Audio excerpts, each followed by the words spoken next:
Bonjour à toutes et à tous et bienvenue dans ce nouvel épisode du Board. Alors aujourd'hui au Board, j'accueille une nouvelle membre, Claire Sanchez. Bonjour Claire. Hello. Ravie de t'avoir à mon micro. Alors Claire, aujourd'hui pour ton épisode, on va parler des slasheurs, une population rare. Enfin, je ne sais pas si elle est si rare que ça, mais en tout cas intéressante dans le monde du travail. Peut-être qu'il y en a parmi nos auditeurs ou auditrices qui se sentent slasheurs dans l'âme. Si vous ne savez pas ce que c'est, restez connectés, on va vous expliquer.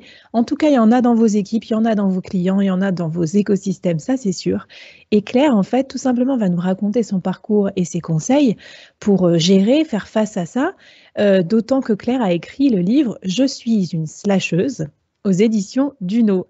Là, elle me fait un petit pouce levé comme ça, si vous le voyez sur YouTube, parce que je lui ai dit en introduction et en aparté, c'est vraiment pas un titre facile à dire quand on est host d'un podcast. C'est un vrai épisode, un vrai exercice de diction.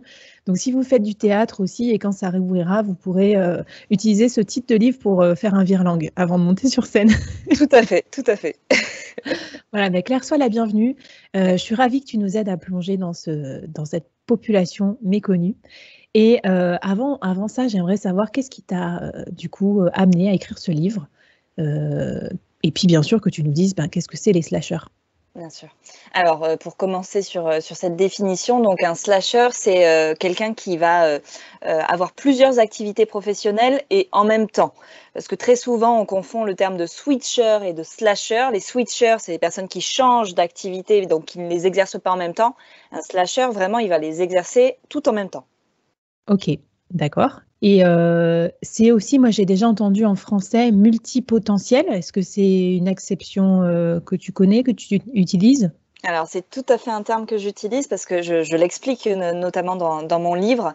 C'est une des particularités du slasher, c'est effectivement d'avoir plusieurs talents et de vouloir tous les exploiter dans sa vie professionnelle, en fait. Alors donc, j'imagine que ce livre-là, ça fait une résonance, un écho perso et tout ça. Tu l'as expérimenté, enfin tu l'as mûri parce qu'aussi c'était ta personnalité professionnelle. Tu t'en es rendu compte dans ton parcours. Ça ressemble à quoi le parcours d'une slasheuse comme toi? Est-ce que tu peux nous raconter par quelles étapes t'es passée et qu'est-ce qui fait qu'après tu as écrit ce livre? Oui, mon slash, en fait, il s'est fait assez naturellement tout au long de ma vie, mais à l'époque, je ne le savais pas, puisque j'ai démarré avec des études d'art appliqué et un BTS en communication visuelle, donc je devais être graphiste à la base. Et malheureusement, à la fin de mes études, j'étais pas du tout en confiance dans ce secteur d'activité. J'avais perdu vraiment toute confiance en moi et j'ai dérivé un peu par hasard dans le secteur de la restauration où j'y ai travaillé pendant plusieurs années en tant que serveuse. J'y ai aussi travaillé avec le père de ma première fille pendant plusieurs années. On a géré des brasseries à Paris et la naissance de ma fille a été un premier révélateur de OK, est-ce que t'as pas dérivé et est-ce qu'il serait pas temps de revenir au graphisme? J'ai tenté par une première auto-entreprise, mais sans confiance en soi, c'était impossible de vendre son travail. Donc, ça a été un bide total pendant 1 an. Et je m'occupais d'elle en même temps. Donc, autant te dire qu'être mère au foyer d'une petite de moins de 1 an, plus une auto-entreprise qui venait de se lancer, c'était impossible à gérer. En tout cas pour moi. Et ensuite, j'ai voulu reprendre un job un peu alimentaire, mais pas dans le secteur de la restauration, histoire de retrouver une activité professionnelle en extérieur. Et je suis arrivée comme hôtesse d'accueil au siège d'Apple France, qui recrutait à ce moment-là le personnel des premiers Apple Store français. Et les recruteurs à ce moment-là m'ont dit mais en fait on cherche ton profil de créatif pour être formateur dans les Apple Store et formatrice en l'occurrence. Et j'ai mis 6 mois avant de leur donner mon CV parce que pareil je m'imaginais pas du tout dans la peau d'une geek et d'une formatrice chez Apple en plus, tu vois, la grosse boîte à l'américaine. Enfin pour moi c'était hors sol. Et j'ai fini quand même par leur donner mon CV 6 mois plus tard. Je suis devenue du coup formatrice, hôtesse d'accueil, formatrice pour Apple, voilà, grand écart. Et j'ai appris à adorer ce métier que je ne connaissais absolument pas et que Apple m'a appris sur le tas. J'ai vraiment adoré mon expérience chez Apple et assez rapidement j'ai eu des envies d'évolution dans le management chez Apple, mais malheureusement le profil des managers à cette époque-là n'était pas du tout mon profil et du coup je me suis pris pas mal de portes fermées dans la figure Et cette frustration a généré d'autres envies parce que la cuisine avait fait son entrée dans ma vie avec la naissance de ma première fille. Et à ce moment-là, je me suis reposé les bonnes questions à me dire, OK, est-ce qu'il serait peut-être pas temps de passer à l'action dans ce secteur-là? Et j'ai du coup décidé de faire un CAP cuisine et de prendre un congé individuel de formation qui m'a amené à passer un diplôme. Et pareil, à la fin de ce diplôme, pas assez de confiance en moi, donc retour à la case Apple pour retrouver mon poste en magasin, quoi. D'accord. Donc là, et aujourd'hui, tes activités, c'est quoi tes multi-activités? Alors, c'est ce que je viens de décrire, en gros, parce que le déclic qui s'est opéré en 2017 par le biais d'un coaching en accompagnement professionnel a été de dire, OK, tu aimes être formatrice, mais tu as envie aussi d'être chef de cuisine. Donc, les deux étant difficilement compatibles, sauf si j'avais été prof dans une école de cuisine. C'est clair. Mais c'était pas le sujet, hein. Je voulais rester prof sur les produits Apple. La question a été très vite réglée de se dire, OK, en fait, il faut avoir deux activités distinctes. OK. Alors, raconte-moi, ça c'est intéressant parce qu'il y a beaucoup de personnes dans cet auditoire et ailleurs qui se posent ces questions-là. Alors, quand tu as de la chance, tes deux activités, tu peux les combiner. Ça peut arriver. Par exemple, moi, c'est mon cas. Moi, c'est plus mon side project, le podcast et ma carrière. Et finalement, ça se marie assez bien. Mais quand tu n'as pas de chance, entre guillemets, enfin, c'est une autre forme de chance, mais tu fais de la cuisine et du management ou de la cuisine et de la formation, c'est plus compliqué. Alors, comment tu as fait pour faire passer ça auprès de ton employeur, peut-être auprès d'autrui aussi, ton entourage, parce que souvent les slasheurs, moi j'entends pas mal de trucs un peu négatifs sur eux. Alors peut-être tu peux nous refaire aussi un petit topo sur qu'est-ce que c'est les défauts présupposés des slasheurs, et puis peut-être comment on fait pour gérer ces défauts, et puis montrer aussi toutes les qualités qu'on peut avoir quand on est multipotentiel. Alors, c'est évident ce que tu es en train de dire. On est des profils atypiques, alors qui intéressent de plus en plus, hein. Moi, je vois beaucoup d'articles RH qui disent « OK, intéressez-vous aux multipotentiels parce qu'ils ont quand même de super qualités. Et oui, ils sont atypiques, oui, ils rentrent pas dans les cases, mais il y a quelque chose à en tirer quelque part. » Alors, il y a quelques années, on disait aux multipotentiels que c'était des gens instables parce que très souvent, ils changeaient super souvent de boulot. Donc sur leur CV, c'était flagrant. Il y avait plein d'expériences différentes. Avec tous les ans, voire tous les 6 mois, ils changeaient de job. Donc ça perturbait pas mal effectivement les recruteurs qui les considéraient comme instables et qui du coup ne leur faisaient pas confiance et n'avaient pas envie de les recruter parce qu'on avait peur que 6 mois plus tard, ils soient partis. Aujourd'hui, moi, je présente vraiment le multipotentiel comme quelqu'un de créatif et d'hyper adaptable. C'est-à-dire que ça va être quelqu'un qui va pas avoir peur forcément du changement et qui va pouvoir trouver des solutions pour répondre justement au changement. Voilà, qui va avoir cette capacité d'adaptation et de flexibilité en fait. Bon, ça, je pense que ça peut intéresser pas mal l'entreprise parce qu'il s'est passé quelques trucs dans la vie des entreprises, comme par exemple le Covid, qui ont demandé pas mal d'adaptabilité et de créativité. Tout à fait. OK. Alors, comment donc ça, c'est quand tu es salarié, admettons, c'est comme c'était ton cas. Comment tu as fait pour ouvrir la discussion sur cette multi-activité et obtenir un peu un espace de liberté aussi pour t'adonner à plusieurs activités sans que ça se passe mal avec ton patron? Est-ce que tu as des conseils à donner peut-être pour ceux qui sont dans ce cas de figure? Alors moi, j'ai été assez radicale parce que j'ai dit ciao à mon entreprise très rapidement. Parce que j'avais conscience en fait que pour moi, et là pour le coup ce n'est que mon point de vue personnel, je sais que ça marche très bien pour d'autres personnes, je n'envisageais pas un side project comme toi. J'ai déjà fait le test pendant un peu plus d'un an d'être en 4/5e, donc d'avoir un temps partiel qui était à la base dédié à mes filles, puisque j'avais ma deuxième fille qui était née et du coup j'avais besoin de temps pour elle. Donc j'avais pris ce 4/5e et je m'étais dit peut-être que ça me permettra effectivement de développer ces idées que j'ai par ailleurs. Et non, en fait, j'ai pas réussi. Quand tu es mère de 2 enfants et que tu as un boulot à 80%, avoir un side project, c'est hyper compliqué. Donc je tire mon chapeau, quoi. C'est intéressant parce que c'est aussi déculpabilisant parce que c'est vrai qu'aujourd'hui, on entend beaucoup parler du side project. Moi, j'avoue, j'aime bien, ça me convient bien, mais attention, c'est aussi très prenant de temps, ça demande plein d'organisation, tout le monde. Et puis, c'est pas le mood de tout le monde de switcher. comme ça. Donc bon, en tout cas, pour ceux que ça intéresse, moi j'avais fait un petit live et un petit clubhouse sur le sujet avec pas mal d'invités aussi. Donc ça, vous pouvez le retrouver sur Insta, sur mon Insta @workitude_fr. Et après, discuter avec Claire aussi de vos possibilités pour vous lancer dans la multi-activité. Donc toi, le side project, non, ça marchait pas. Alors qu'est-ce que tu as... C'était Donc, pas tu as décidé envisageable. de créer ta propre entreprise, en fait. Ouais, j'ai dit bye bye à Apple. Non sans difficulté, hein, parce que c'est très difficile de se dire tu quittes un CDI, un poste hyper convoité. J'étais cadre chez Apple, donc une situation confortable, avec un bon salaire. C'est hyper compliqué de dire je pars de cette situation-là, mais j'étais plus heureuse. Donc à un moment donné, il fallait tourner la page. Et surtout, ce que j'avais réalisé pendant mon coaching, c'était que c'était le salariat qui ne me convenait plus. Okay. Et que j'avais un grand besoin en autonomie et qu'il fallait du coup que je m'envole en fait, hein, que je fasse ma vie et que j'assume cette envie d'être entrepreneur. Donc je suis partie, effectivement, j'ai quitté mon boulot et j'ai commencé par monter ma première entreprise. Du coup, c'est plus clair, qui est mon entreprise de formation, parce que je me sentais plus à l'aise, j'avais plus de légitimité sur cette activité-là, puisque ça faisait 10 ans que je la réalisais chez Apple. Et j'avais encore mon syndrome de l'imposteur qui venait me titiller sur mon activité de cuisine. Donc c'est vrai que j'ai mis plus de temps à lancer l'activité de cuisine, mais elle est arrivée 9 mois plus tard. Donc, j'ai pas mis tant de temps que ça.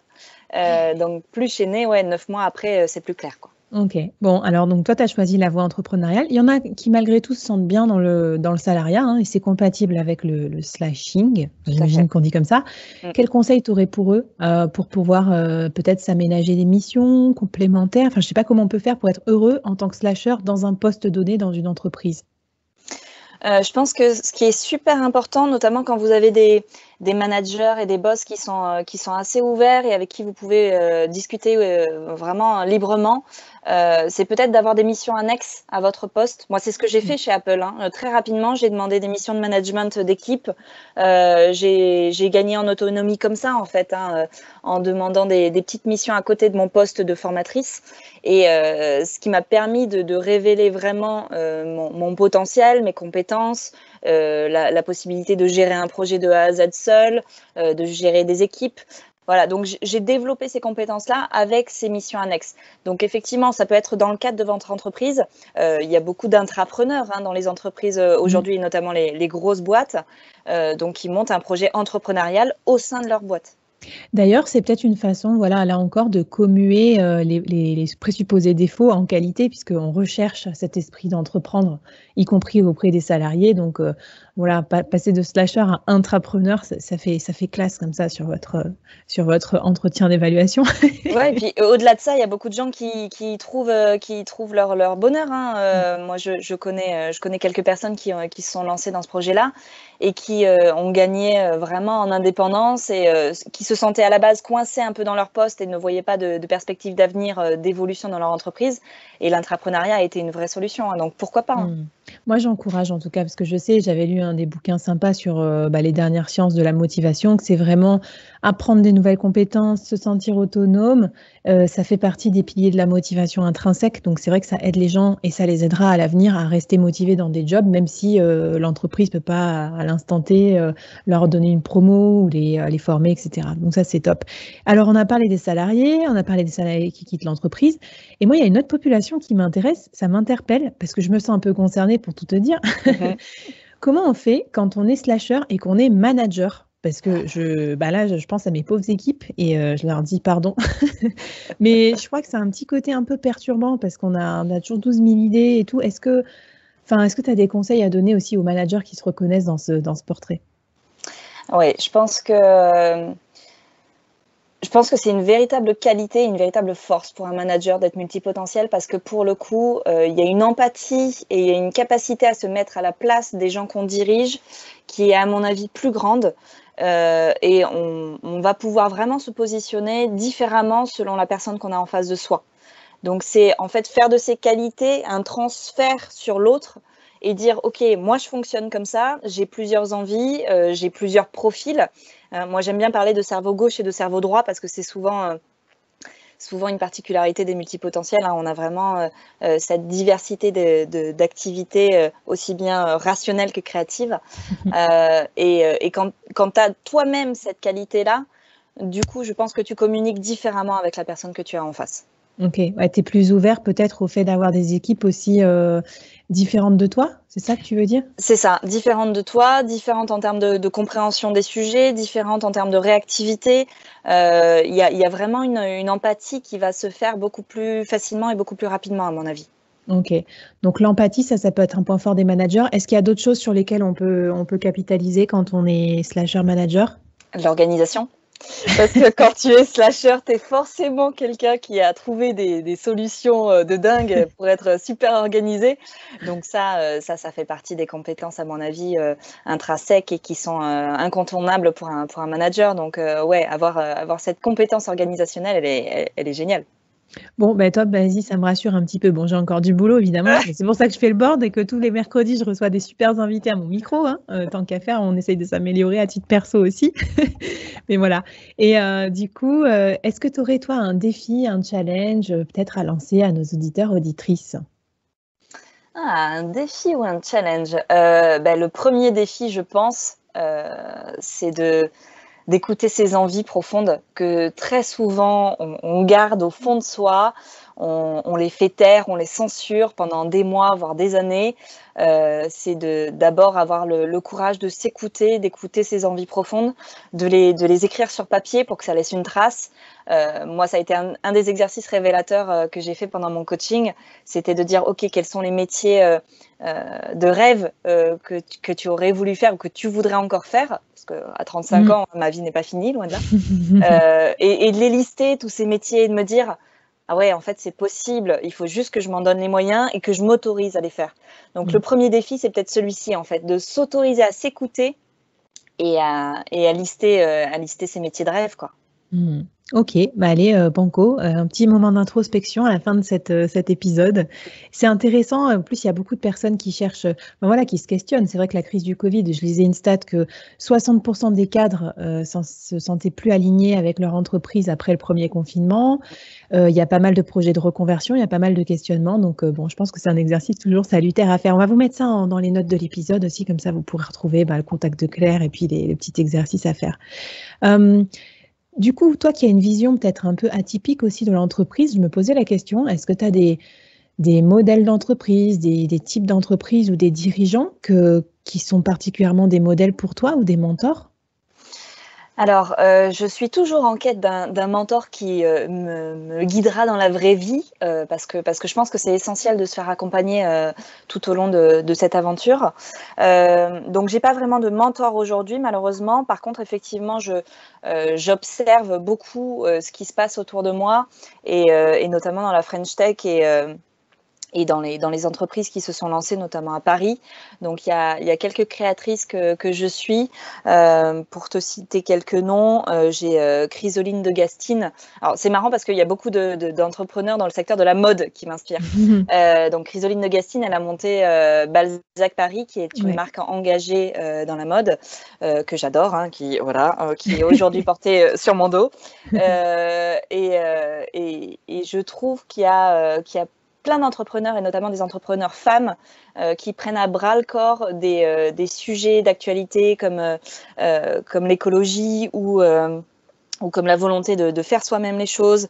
Il y a Lisa Gachet aussi qui a monté la marque Make My Lemonade que je suis beaucoup. Il y a un côté aussi super humain à la communication et à la volonté de créer une communauté autour de sa marque. Moi, je crois que c'est ce côté humain en fait qui me plaît tant dans ces marques-là. C'est la relation à autrui et que autrui n'est pas qu'un client, autrui est aussi quelqu'un qui va adhérer à des idées. Et Super, c'est peut-être ce qui m'inspire. super inspirant ces marques que tu cites. Est-ce que, du coup, ça m'inspire aussi cette question, mais est-ce que c'est pas du coup plus facile aussi pour les esprits slasheurs dans l'âme de marier tout et son contraire, c'est-à-dire le profit, l'entreprise et peut-être l'impact au monde et l'impact aux autres. C'est peut-être pour ça que ça te touche aussi, je sais pas. Est-ce qu'on a une sensibilité différente? C'est possible, hein, c'est possible. Moi, je sais que je suis très intéressée par l'écologie et la condition féminine.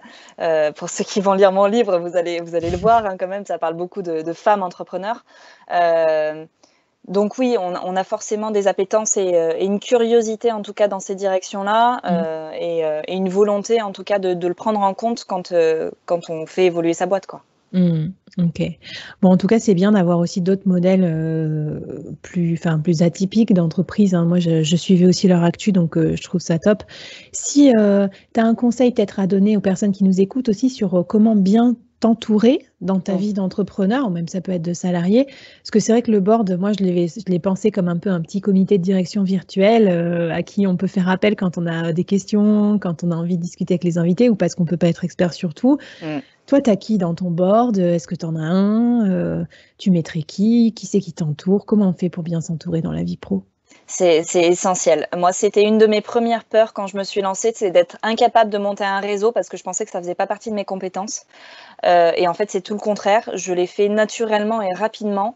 Moi, au bout de 2 mois, je me sentais seule, parce que quand tu es, toute seule à la maison à imaginer ton avenir professionnel alors que tu étais dans une boîte où il y avait plus de 200 personnes, le gap est violent, hein. Donc je me suis sentie seule très, très vite Mmh. et du coup, j'ai monté un groupe de parents entrepreneurs qui s'appelle Les Mumpreneuses sur Facebook OK.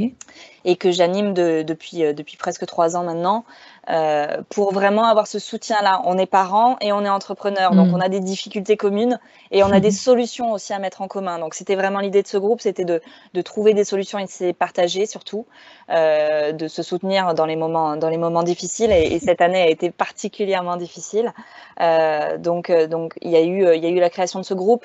J'ai fait plein de réseaux d'entrepreneurs différents, Mmh. notamment dans le cadre des cercles BNI. J'ai essayé le Mmh. BNI qui est un concept américain, mais qui s'est implanté en France depuis quelques années déjà. Bon, moi, me lever à 6h30 du mat pour faire des réunions à 7h15, ça a été compliqué à mettre en place, donc je me suis rapidement dit que c'était pas fait pour moi. Ouais, il faudrait un BNI du soir pour les couches tard, comme moi, Mais par exemple. ouais, Pour voilà, l'apéro? c'est ça, c'est un peu ça et je pense que même le soir, parce que le cadre familial quand même, Ouais, ça oui, c'est vrai. j'ai Mmh. voulu le préserver, donc même le soir, ça aurait été compliqué pour moi à gérer. Bon, peut-être du midi, voilà, pour le déjeuner. Mais j'ai essayé plein de réseaux différents, j'ai connecté avec beaucoup de gens différents, et au final, il y a des connexions qui se passent et il faut écouter son intuition. Il y a des gens avec qui ça passe très bien, il y a des gens avec qui ça passe pas du tout et les gens avec qui ça passe très bien, il faut garder ce relationnel, parce que très souvent en discutant avec eux, vous allez trouver des clés, vous allez trouver des réponses, Mmh. et cette relation humaine, elle est ultra enrichissante dans ce parcours, de l'entrepreneur et on peut pas avancer seul en fait. Ça c'est un Mmh. peu, enfoncer une porte ouverte mais c'est évident quand tu es entrepreneur, si tu essayes de le faire tout seul, tu y arrives pas. Et tu n'es pas que entrepreneur parce que tu es aussi autrice. Et ce que tu me disais, c'est que c'est ces connexions-là aussi avec les autres qui t'ont à la fois donné l'idée et aussi donné l'opportunité d'écrire un livre édité. Je sais pas si tu peux faire une petite aparté pour nous raconter, parce que c'est quand même pas rien. Je sais qu'il y a plein de gens qui ont ce projet-là. Ça semble être une montagne de travail et une montagne aussi peut-être de réseau à avoir pour être bien connecté aux éditeurs et tout. Comment tu as réussi à faire ça, toi, Claire? Alors, ce qui est marrant, c'est que ce livre-là, ça n'a jamais été un rêve pour moi. Enfin, tu vois, avant de Mmh. l'écrire, je m'étais jamais dit, ah, tu vas écrire un bouquin sur un sujet d'entrepreneur, mais jamais de la vie. Et un jour, en fait, j'ai eu la chance de participer à un documentaire sur les nouveaux travailleurs, les nouveaux modes de travail. Et le co-réalisateur m'a dit, écoute, Claire, ce que tu es en train de dire, c'est hyper important. Et ça a été un peu la petite lumière, tu vois, Mmh. au plafond qui m'a dit, ah ouais, en fait, il faut que tout ce que je suis en train de montrer là, tout ce que je suis en train de dire, il faut que je le partage au plus grand nombre. Et je l'ai écrit un peu naturellement comme un journal de bord au départ. C'était Mmh. un peu mon journal intime de l'entrepreneur. Et par chance, effectivement, dans mon entourage professionnel, j'avais quelqu'un qui était manager d'auteur, agent d'auteur.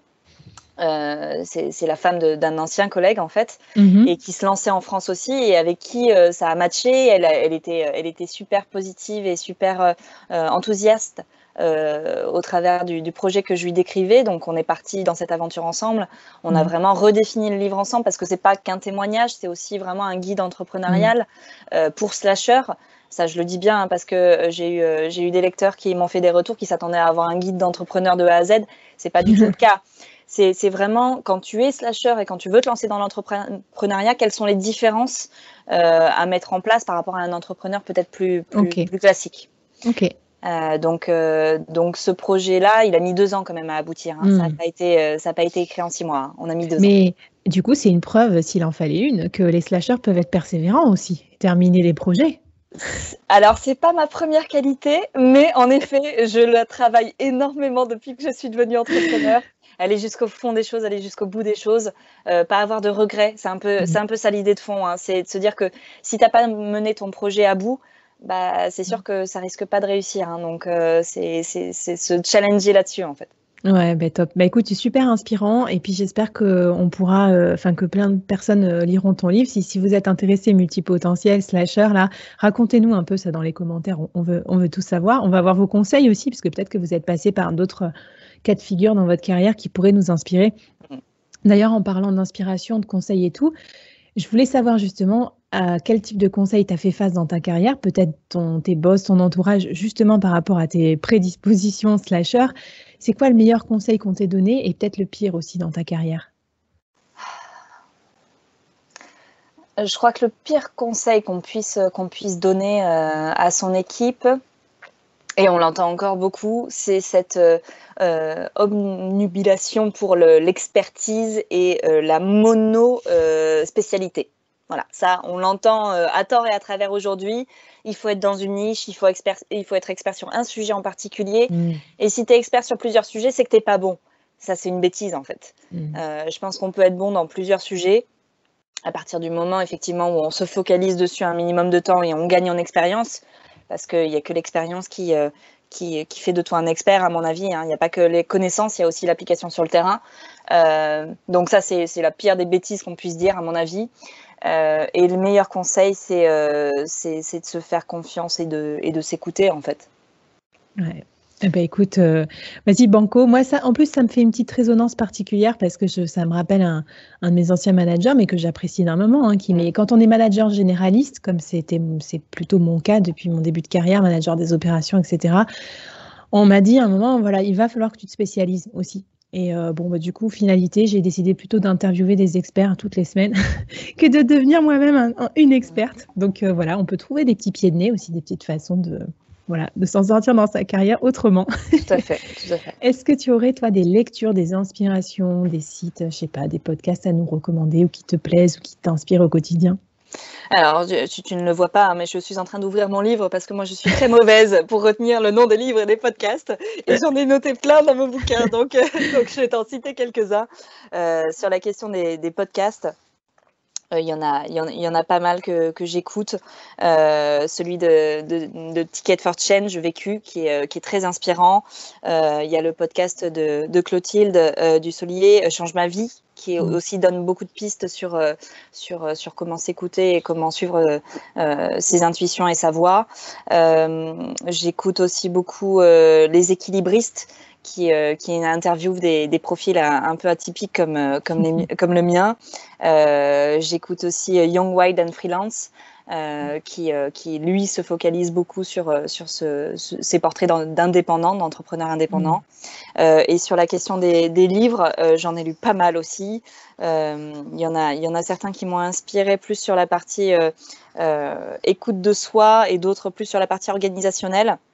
Donc pour n'en citer que quelques-uns, David Allen, S'organiser pour réussir, voilà, la méthode GTD, ça fait partie des grands classiques pour moi. Quand du docteur Breus, qui parle de chronobiologie et de comment s'organiser dans sa journée par rapport à son profil personnel. Il a 4 chronotypes et c'est hyper intéressant de s'analyser comme ça dans le temps, en fait, dans sa journée.